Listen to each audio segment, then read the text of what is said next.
4월 27일 화요일 묵상의 시간 시작하겠습니다. 찬송가 384장입니다. 384장 1절 찬송 부르시겠습니다.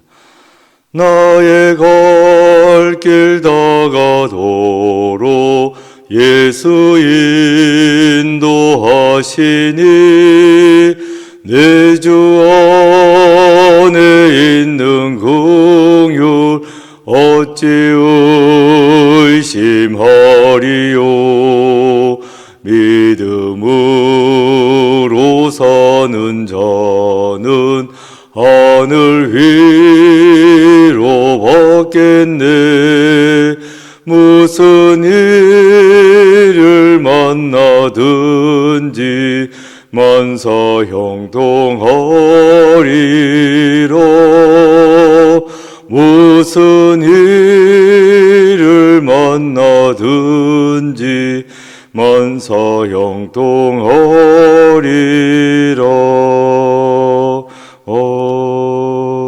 아멘. 오늘 말씀의 제목은 회복하시는 하나님, 회복하시는 하나님입니다.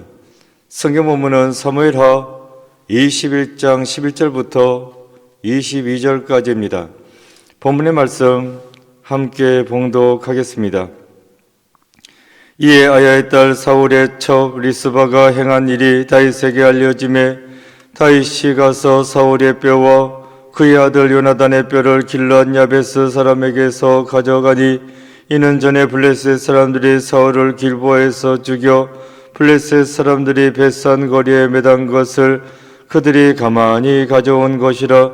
다윗이 그곳에서 사울의 뼈와 그의 아들 요나단의 뼈를 가지고 올라오매 사람들이 그 달려 죽은 자들의 뼈를 거두어다가 사울과 그의 아들 요나단의 뼈와 함께 베냐민 땅 셀라에서 그의 아버지 기스의 묘에 장사하되 모두 왕의 명령을 따라 행하니라. 그 후에야 하나님이 그 땅을 위한 기도를 들으시니라.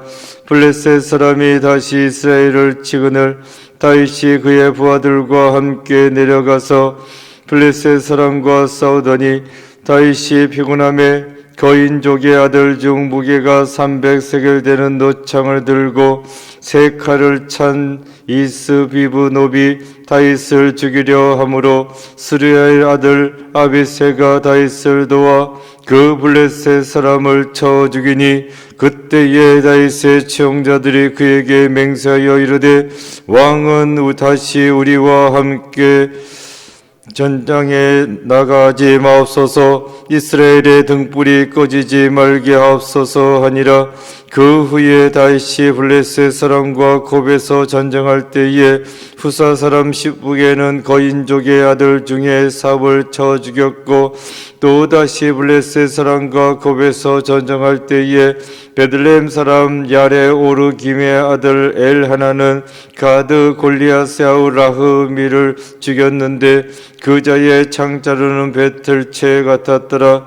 또 가드에서 전쟁할 때에 그곳에 키가 큰 자 하나는 손가락과 발가락이 각기 6개씩 모두 24개가 있는데 그도 거인족의 소생이라. 그가 이스라엘 사람을 능욕함으로 다윗의 형 삼마의 아들 요나단이 그를 죽이니라.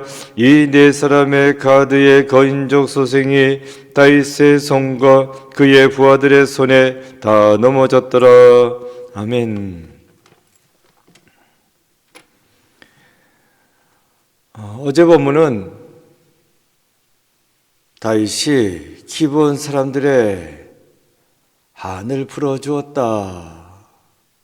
그런 차원에서 사울 왕 집안의 사람 7명을 나무에 달아 처벌했다 했습니다. 오늘 본문은 그 처벌한 시신 어떻게 처리했는지 이에 대해 말씀해 주고 있습니다. 12절입니다. 다윗이 가서 사울의 뼈와 그의 아들 요나단의 뼈를 길르앗 야베스 사람에게서 가져가니 이는 전에 블레셋 사람들이 사울을 길보아에서 죽여 블레셋 사람들이 벳산 거리에 매단 것을 그들이 가만히 가져온 것이라. 갑자기 사울의 뼈, 그의 아들 요나단의 뼈, 이렇게 나오고 있는데, 어제 본문에 달려 죽은 7명하고는 직접적인 상관이 없습니다. 사울 집안의 사람, 어쨌든 간에 7명이 나무에 달려 죽었습니다. 문제가 있죠. 그래서 처벌은 했지만 그렇게 나무에 달아놓고 지나갈 일은 아니었습니다. 그래서 장사를 치러줘야 했는데 그 7명을 나무에 내려서 그냥 장사 치르지는 않았습니다. 사울의 유골, 그의 아들 요나단의 유골, 그 유골들을 다윗이 길앗 야베스 사람들에게서 찾아왔다. 예전에 길보아 전투에서 사울과 요나단이 죽었습니다. 블레셋 사람들이 그 시신을 거두어 가지고 나무에 매달아서 돌아다니면서 능욕했어요. 그것을 길앗 야베스 사람들이 이건 아니다 싶어서 몰래 그 시신들을 훔쳐서 자기들이 보관하고 있었습니다. 그 이후로는 다윗에 취하니까 사울 왕의 시신, 요나단의 시신, 그걸 어떻게 꺼내 놓을 수가 없습니다. 그러니까 장례를 제대로 치를 수가 없었다는 것입니다. 정권이 바뀌었으니까. 그러다가 세월이 흘러갔는데 오늘 본문에서 사울 집안 사람들의 한을 풀어주는 차원이었긴 하지만 어쨌든 간에 죽었습니다. 이것을 어떻게 할까? 장례 치러주는데 이들만 장례 준 것이 아니라 길앗 야베스 사람들에게 있었던 사울과 요나단의 그 유골까지 갖고 와서 함께 장례식을 치렀다. 다윗의 주도하에 함께 장례식을 치렀다. 14절입니다.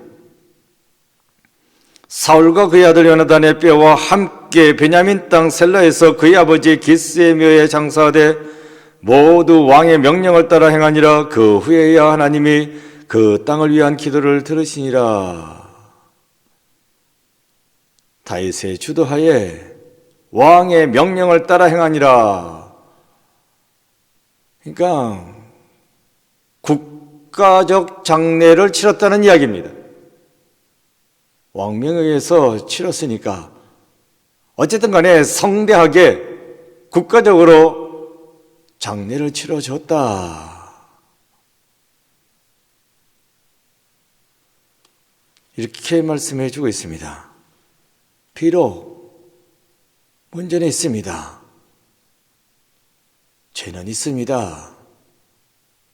그러나 그 시신에 대해서는 최대한의 예를 갖춰서 다윗이 장례를 치러주었다 라고 말씀해 주고 있습니다.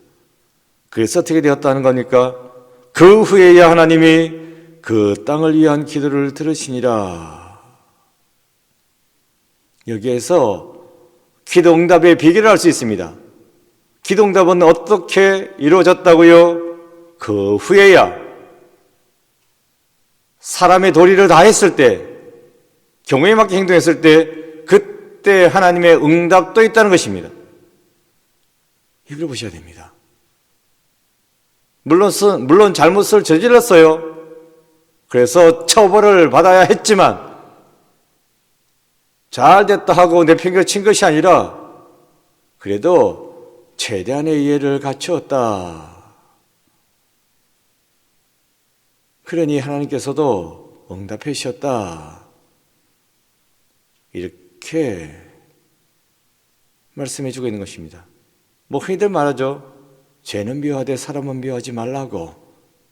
그 말입니다. 아무리 문제가 있어도 막대하면 안 됩니다. 제대로 대우해 줘야지. 그리고 장례식에 대한 이야기인데, 이 장례식으로 말미암아 사울 집안의 사람들, 베냐민 지파의 사람들 그 마음이 부러졌다.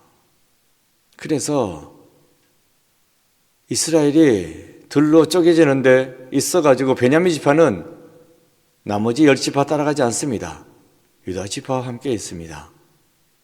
제가 뭘 말씀드리냐 하면 장례를 치른다는 거 어떻습니까? 귀찮지? 싫지?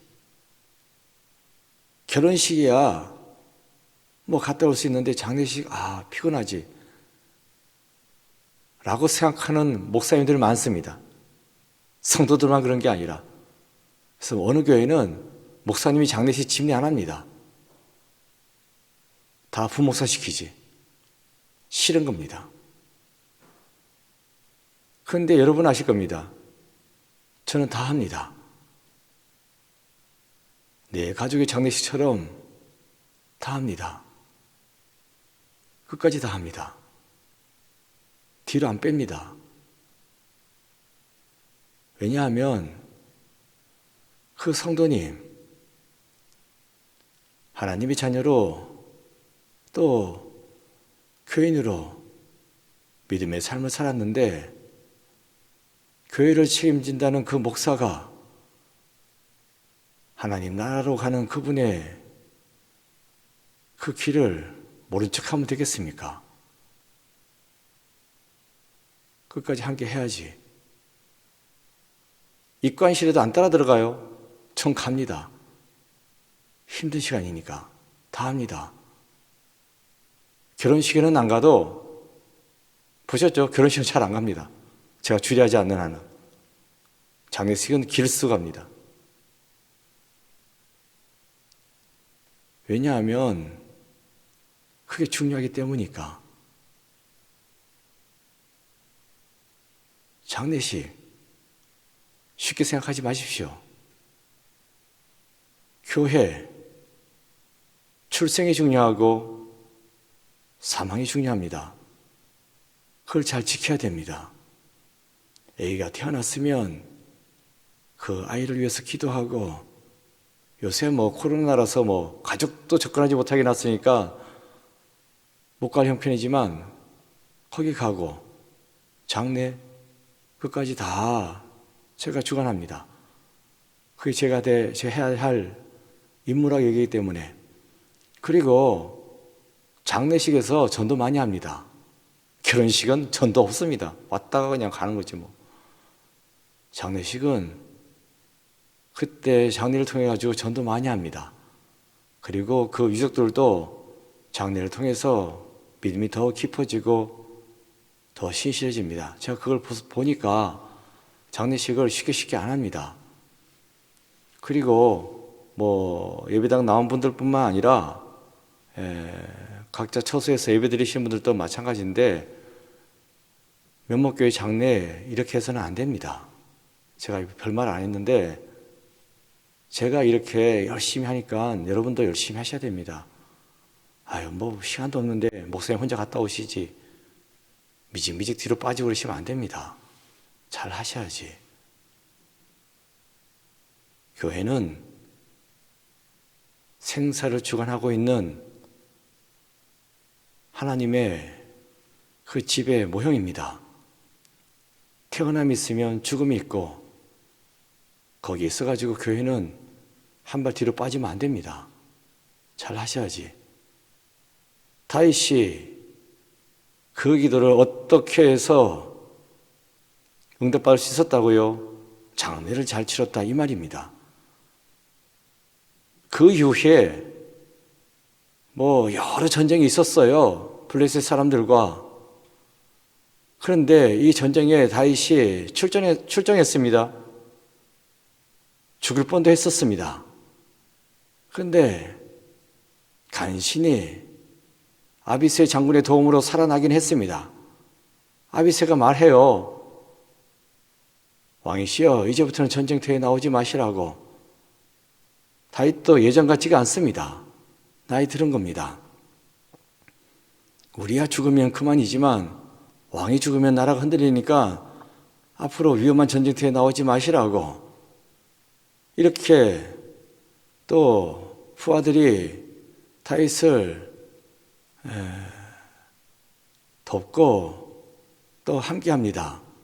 그런 다음에 계속해서 전쟁이 일어날 수밖에 없어요. 늘 쳐들어오는 적들은 있으니까. 그랬는데 다윗을 도와서 많은 병사들이 일어나서 골리앗과 같은 그 거대한 거인들을 다 물리쳤다. 그래서 이스라엘은 평안했다. 이런 말씀이 이제 뒤에 쭉 나오는데, 그렇게 돕는 자가 어떻게 나타날 수 있었습니까?